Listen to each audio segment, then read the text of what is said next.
And on this episode of Hysterically Misleading Headlines, we have this from Collider. I stayed away from the comic books. Anthony Mackie on making the Captain America role his own in Brave New World. Now, when you read something like that, it makes me wonder, okay, did Anthony Mackie sit back and say, okay, here's everything that happened in the comic books, I'm going to do my own thing?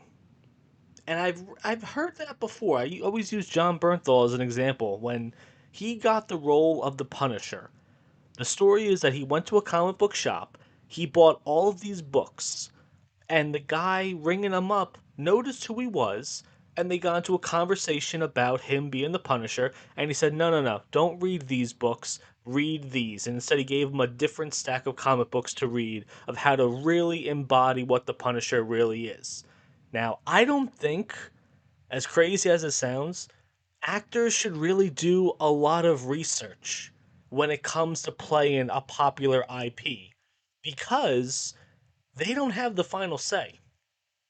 Yes, yes, I've heard the story where recently, again with John Berthel, that he did not want to do the Punisher.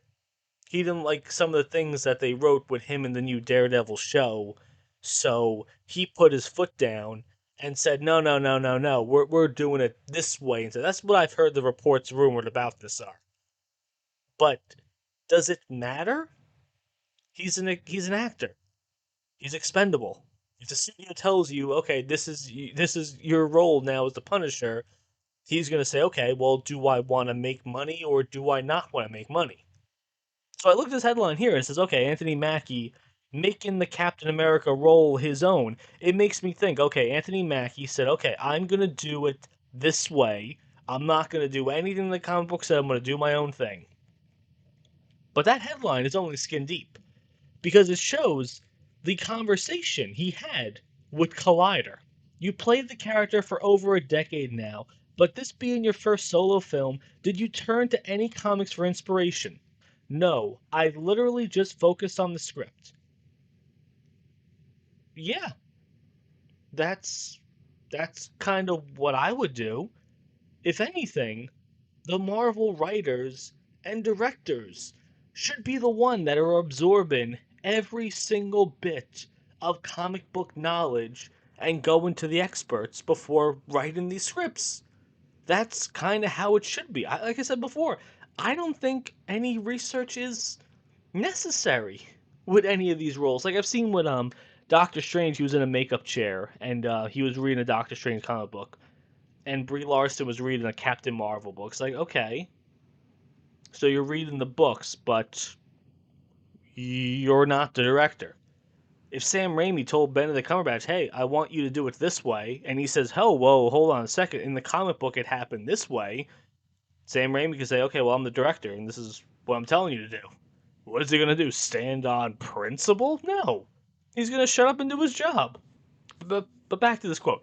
He says, I mean, these stories are so interesting because they don't do the comic books page by page by page. Okay, sometimes that works out really well, like the movie Logan. But I remember when the story was announced that Hugh Jackman was returning for a final Logan movie, they made it seem like they were going to do Old Man Logan, the graphic novel, which is my favorite graphic novel of all time. Which the movie was 100% different, but it was still probably one of the best comic book movies ever made. So with this Captain America story, yes, they didn't go page by page by page. He goes on to say they use the comic books as a blueprint or outline, so you can have three or four different comic books in one movie. This all makes sense to me.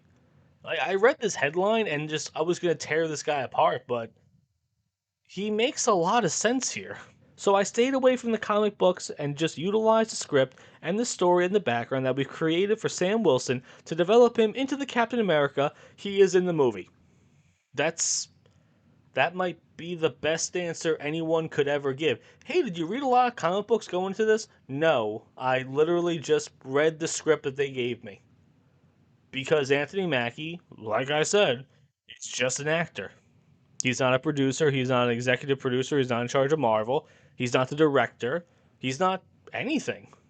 He's just the actor that they're paying him to do exactly what they're telling him to do.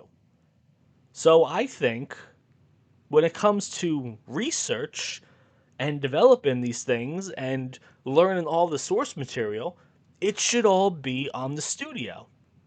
And that's the problem with Marvel today is that they don't know the comic books and they more importantly don't know the previous movies.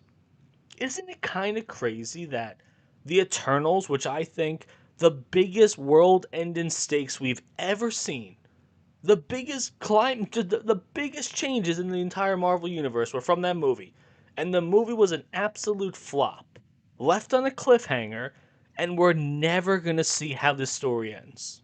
But none of the other movies acknowledge it, except Captain America: New World Order. Brave New World. That acknowledged the celestial being, but realistically, everything should be full stop right now. You're telling me that the Earth is just an incubator for a celestial being that if it, I guess, too many people causes it to explode, which somehow was it implied at some point that Thanos knew kind of about this, and that's why he halved the population instead of just expanding the resources because he didn't want all of these planets to explode and birth celestial beings? I don't know.